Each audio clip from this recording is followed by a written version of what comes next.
Auberon Edward William Molyneux Herbert was a writer, theorist, philosopher and 19th-century individualist. A member of the Parliament of the United Kingdom, Herbert was a son of the 3rd Earl of Carnarvon. He was Member of Parliament for the two-member constituency of Nottingham between 1870 to 1874. He promoted a classical liberal philosophy and took the ideas of Herbert Spencer a stage further by advocating voluntary-funded government that uses force only in defense of individual liberty and private property.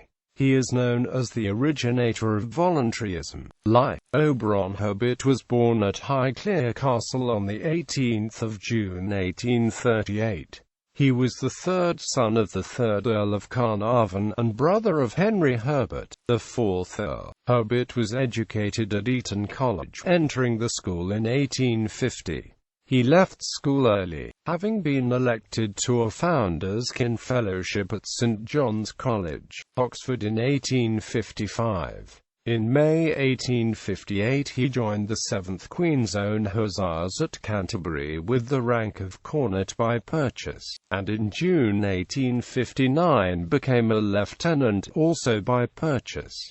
In the autumn of 1860 he joined the service troops at Umbella, India. In 1861 he returned to England and sold his commission in 1862. He then returned to Oxford, where he was president of the Union in Hilary term 1862. He graduated B.Cl. in 1862 and D.Cl. in 1865. He lectured in history and jurisprudence at St John's College, and resigned his fellowship in 1869. In March 1864 he visited the scene of the Prusso-Danish War, and distinguished himself at Dibble by sallies from the Danish redoubts for the purpose of rescuing the wounded. As a recognition of his bravery he was made a Knight of the Order of the Dannebrog. His impressions of the campaign were recorded in his letters to his mother published under the title The Danes in Camp. He went to the USA during the American Civil War, and he witnessed the Siege of Richmond. During the Franco-Prussian War he went to France, and was present at the Battle of Sedan. He was outside Paris during the Siege of Paris, and was one of the very first to enter the city after the capitulation, being nearly shot as a spy on his way in. He remained there during the Paris Commune in the company of his second brother, Alan Herbert, who practiced medicine in Paris.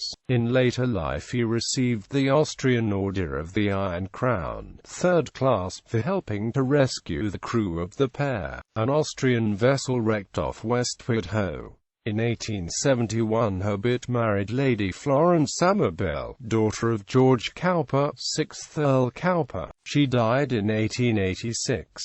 They had 4 children, 2 sons, of whom the elder died in boyhood, while the younger, Auberon Thomas, born in 1876, succeeded Francis Cowper, 7th Earl Cowper as Lord Lucas and Dingwall in 1905. Political career. He stood as a Conservative candidate for the Isle of Wight in the 1865 general election but was defeated. He held the post of Private Secretary to Stafford Northcote, the President of the Board of Trade from 1866 to 1868. He stood as a Liberal candidate for Berkshire in the 1868 election but lost. He served as president of the 4th day of the first ever Cooperative Congress in 1869.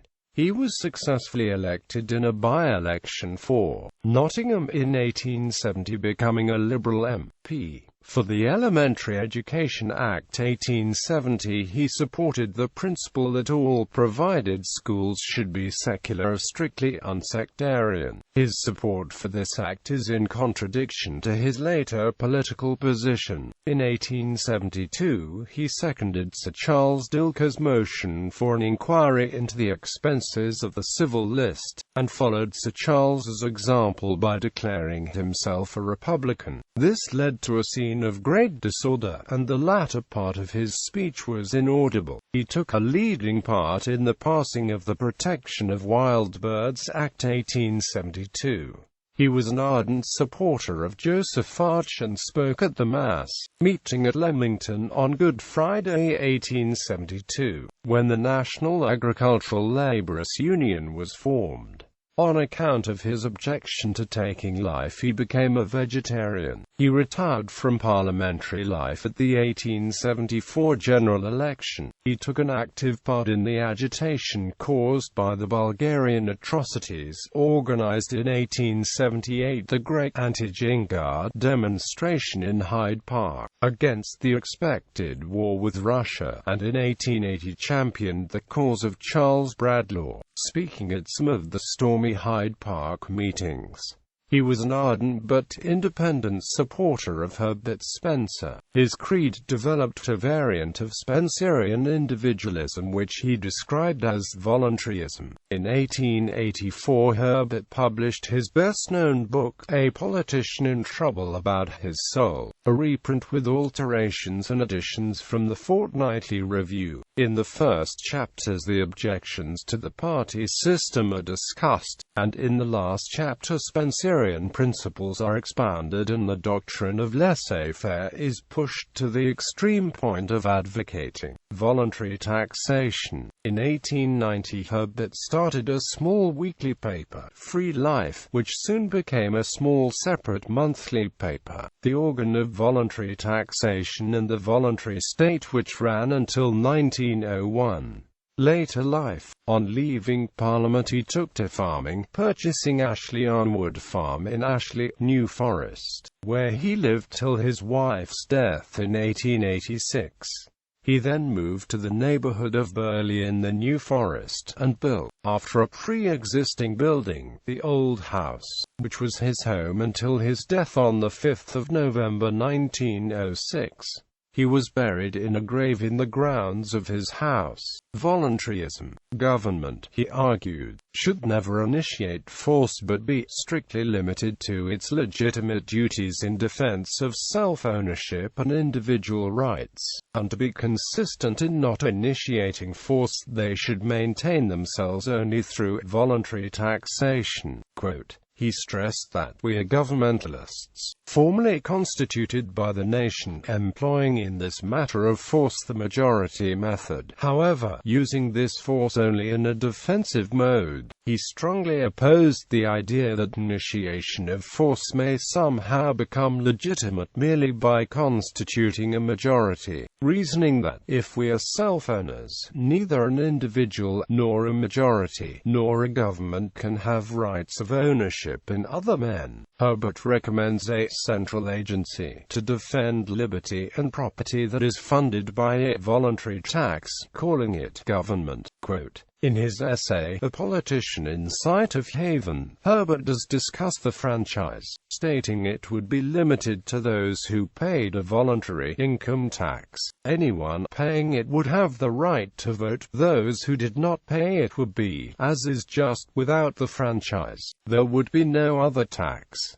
The law would be strictly limited, of course, and the government must confine itself simply to the defense of life and property, whether as regards internal or external defense. Herbert says that in voluntarism the state employs force only to repel force, to protect the person and the property of the individual against force and fraud. Under voluntarism the state would defend the rights of liberty, never aggress upon them. A collection of Herbert's work, The Right and Wrong of Compulsion by the State and Other Essays, was published by Liberty Classics in 1978. Herbert and Anarchism. In an announcement of Herbert's death, Benjamin Tucker said, Auberon Herbert is dead. He was a true anarchist in everything but name.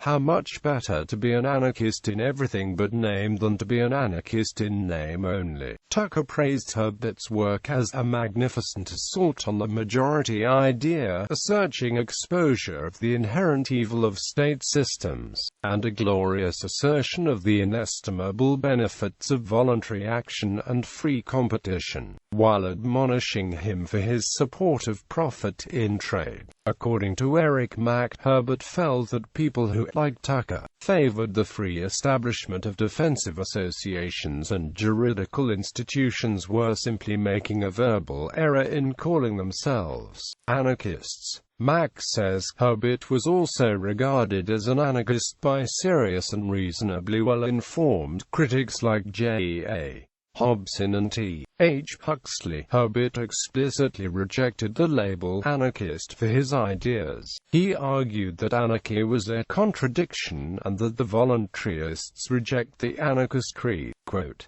they believe in a national government, voluntary supported, and only entrusted with force for protection of person and property. Quote, he called his system of a national government funded by non-coerced contributions the voluntary state.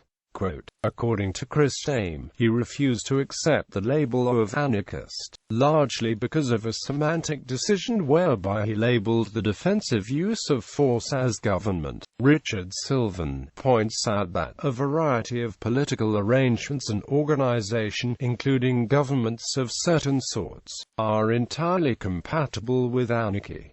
Rather, anarchists oppose the state or coercive government. Shaunchian points out, a distinction that is relevant to the anarchist ideal is the difference between the government, referring to the state, and government, referring to the administration of a political system. Anarchists, like everyone, tend to use the word government as a synonym for state. But what is rejected by anarchism's a priori opposition to the state is not the concept of government as such but the idea of a sovereign order that claims and demands obedience, and if necessarily the lives of its subjects.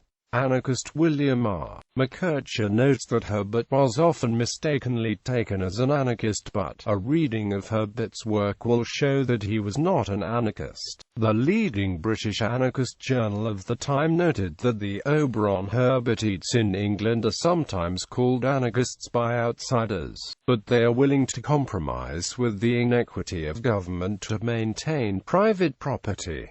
Quote, since the development of anarcho-capitalism in the 1950s, at least one anarcho-capitalist, Hans Hermann Hoppe, believes that Herbert develops the Spencerian idea of equal freedom to its logically consistent anarcho-capitalist end, as noted in A. Bibliography. However, anarcho-capitalist Murray Rothbard disagreed and called Herbert a near-anarchist. Criticisms. Victor Yaros, an individualist anarchist, noted what he believed to be a key flaw in Herbert's ideology, namely economic inequality. In an article called Private Property and Freedom, Yaros argued that Herbert believes in allowing people to retain all the possessions, no matter how unjustly and basely acquired, while getting them, so to speak, to swear off stealing and usurping and to promise to behave well in the future. We, on the other hand, while insisting on the principle of private property in wealth honestly obtained under the reign of liberty, do not think it either unjust or unwise to dispossess the landlords who have monopolized natural wealth by force and fraud. We hold that the poor and disinherited toilers would be justified in expropriating, not alone the landlords,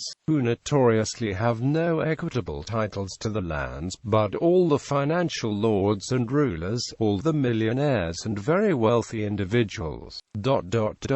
Almost all possessors of great wealth enjoy neither what they nor their ancestors rightfully acquired.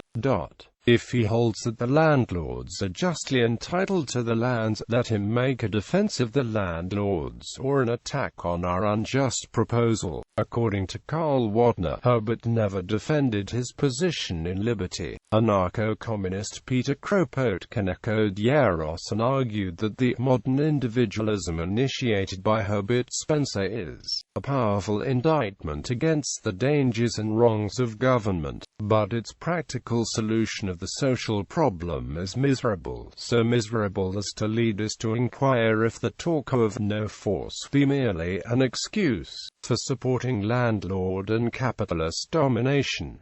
G.K. Chesterton wrote, Herbert Spencer really went as far as he could in the direction of individualism, just as Karl Marx went as far as he could in the direction of socialism. He left only the gallant and eccentric Auberon Herbert to go one step further, and practically propose that we should abolish the police, and merely insure ourselves against thieves and assassins, as against fire and accident.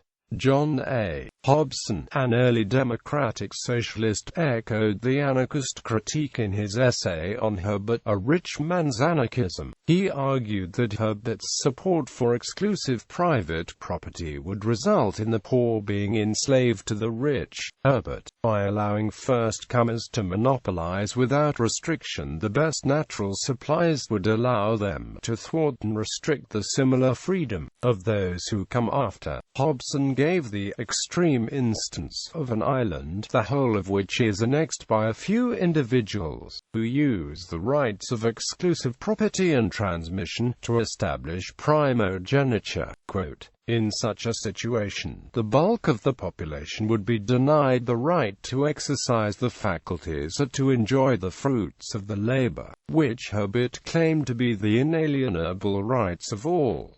Hobson concluded, it is thus that the freedom of a few involves the slavery of the many. Hobson's argument reflected Proudhon's critique of private property in What is Property? Scholar M. W. Taylor notes that, of all the points Hobson raised, this argument was his most effective, and Herbert was unable to provide a satisfactory response. Quote, bibliography. Among his published works are The Danes in Camp, Letters from Sonderborg, A Politician in Trouble About His Soul, The Right and Wrong of Compulsion by the State, A Politician in Sight of Haven, Being a Protest Against the Government of Man by Man, Bad Air and Bad Health, co-authored with Harold Wager, Windfall and Water Drift, a volume of poetry, The Voluntary-Funded.